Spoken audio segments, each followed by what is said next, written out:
either a Crimson Dawn Firework. These are just silly names I've given them to allow me to remember what each one does. It either becomes a Crimson Dawn Firework or it becomes a Blue Blossom. Now the other particle, don't forget every second particle doesn't get sent out, so that gets sent down to here and that gets sent out in this direction.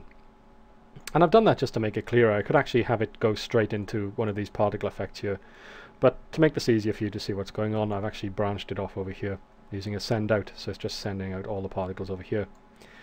You can see that when it gets down here it's saying split amount, and it's saying every second particle, so in other words again 50% of the particles are being sent to this event here. So in other words 50% going here and the other 50% going here. So we have some particles become red bloom rockets and some become silver spray rocket. So let's have a look at the silver spray and actually see what happens here. The first thing that happens is obviously, you know, 50% will be sent off to be a red bloom, but the ones that actually stay in here, the first thing that can happen is they can be switched off, and this is just a delete operator set to delete all particles, and I'm just using this as a global switch, and this will actually switch off all particles below this point. So any particles which actually come in here will be killed off if this is turned on. The other way of doing it is actually just turn off this event, but it doesn't have the same effect because all you're doing basically is just turning off the rocket part of this particular flow, and that means that the particle will carry onwards and it'll blow up, and it'll actually just blow up on the ground, which is not really what you want when you're bug testing your sort of particle flow. So I've actually placed these switch all delete operators in all the different flows here, you can see. So they just use as switches just to switch off each one individually.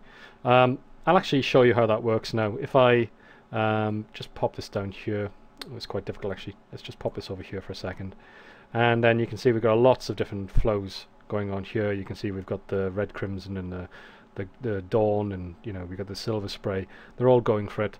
And if I bring this on here and pop it down here slightly, I can actually get rid of the crimson dawn just by turning this on, and there you go, that gets rid of crimson dawns. And then we can switch off the blue blossoms just by turning that on, and we can do the same thing for the red bloom as well, which you can see here.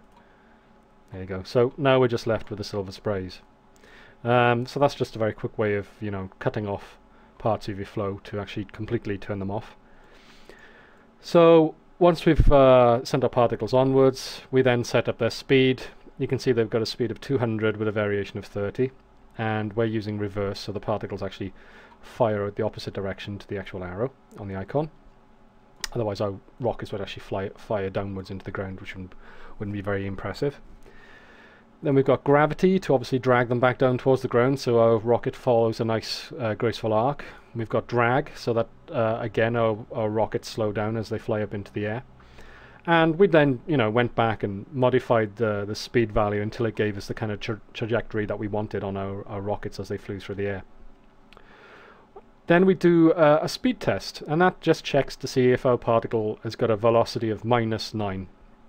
And that basically means that when the particle starts heading downwards, it's reached the top of its arc and it starts heading downwards, that's when it explodes. So it's completely dynamic. You can change the speed of your rocket emission, and the rocket can fly much higher, but as soon as it reaches the zenith and it starts to come downwards, then it'll actually explode. And you can see I'm using just a slight variation of that value here, and that's just to make some particles blow up as soon as they reach the top, and some fall a little bit and then explode, just to make it a little bit more interesting. Any particles which haven't exploded, you know, they only explode when they reach this test, and it's true.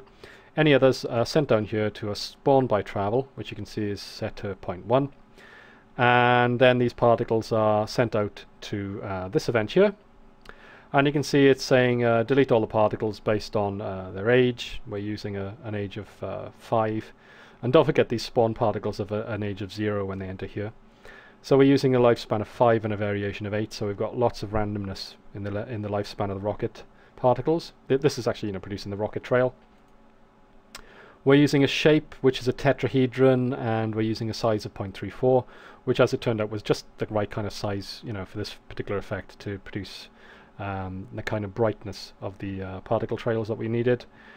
Random rotation, that's to stop all of the tetras, you know, being aligned perfectly, which can produce sort of weird artifacts sometimes. So it's a good